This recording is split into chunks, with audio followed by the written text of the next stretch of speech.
On August 5, 2025, OpenAI published two sets of model weights to Hugging Face, GPT-oss 120B and GPT-oss 20B, under an Apache 2.0 license.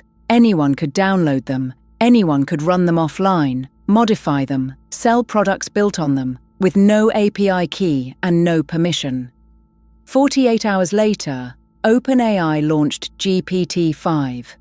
The consumer story swallowed the structural one. That's the part worth slowing down on. Because the company that spent 6 years arguing frontier weights were too dangerous to publish just published frontier-adjacent weights. The stated reasoning matters. So does what it says about who was actually setting the agenda. February 2019. OpenAI announces GPT-2 but withholds the full model, citing concerns about malicious applications. That staged release became the template. GPT-3 shipped as an API. The GPT-4 Technical Report in March 2023 explicitly declined to disclose architecture, dataset composition, or parameter count. Then, on January 20, 2025, the Chinese lab DeepSeek released R1, a reasoning model with open weights under an MIT license, at a fraction of the reported training cost. 11 days later, in a Reddit AMA, Sam Altman wrote that OpenAI had been, quote, on the wrong side of history here, and needed a different open-source strategy. A correction worth making because it circulates constantly.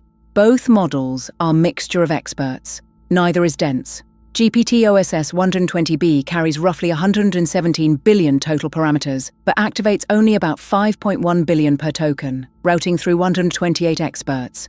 GPT-oss 20B holds around 21 billion total, activating roughly 3.6 billion across 32 experts. Both support a 128,000 token context window. Both are text-only, no vision, no audio. Both ship with configurable reasoning effort, low, medium, high. You trade latency for depth at inference time. And both expose their chain of thought, which OpenAI's own model card frames as a monitoring feature, not a product feature. Here's the engineering decision that makes this consequential. OpenAI quantized the mixture of experts' weights to MXFP4, a 4-bit format. The result, GPT-oss 120B, fits on a single 80GB accelerator, 1H100. GPT-oss 20B runs within roughly 16 GB of memory, meaning a well-specified laptop or edge device. That is not an incidental detail. It is the difference between an open model that only well-funded labs can serve and one a hospital, a law firm, or a defense contractor can run inside its own perimeter, air-gapped, with no data leaving the building. On-prem inference stops being a compliance fantasy and becomes a procurement line item. According to OpenAI's own published evaluations, GPT-oss 120B performs at or near parity with its proprietary O4 Mini on core reasoning benchmarks, roughly 90% on MMLU, around 80% on GPQA Diamond, and competition math scores in the high 90s on AMY when tools are permitted. GPT-oss 20B lands close to O3 Mini. The softer number is agentic software engineering.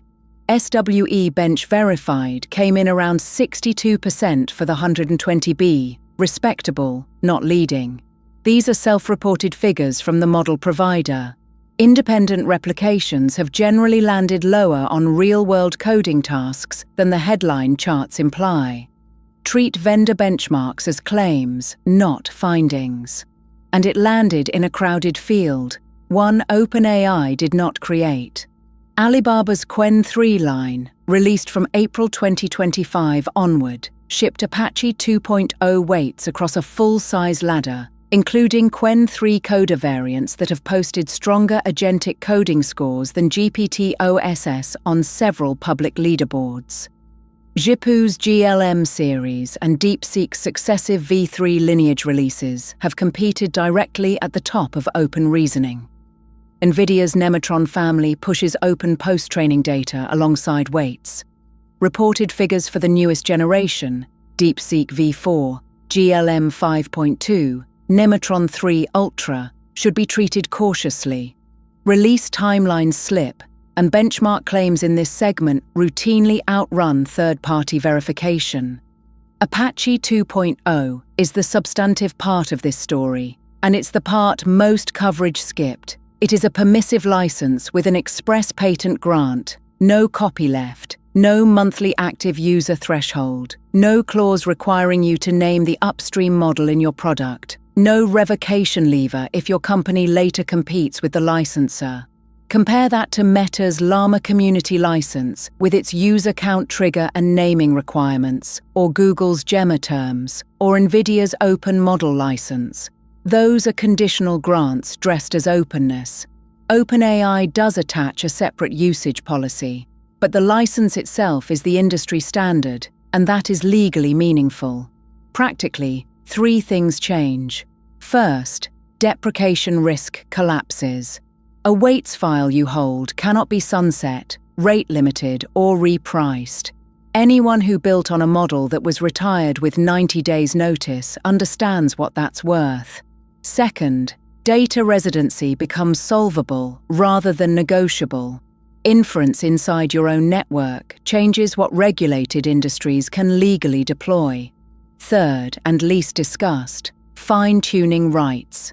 Apache 2.0 permits domain adaptation without a licensing conversation. The trade-offs are real. You inherit the serving costs, the security patching, the evaluation burden, and the liability. Self-hosting transfers responsibility. It does not remove it. So why do it?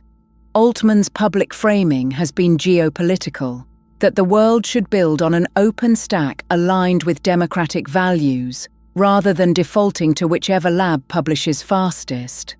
Read less charitably, open weights had become table stakes, and the commodity layer was being defined by other people's licenses.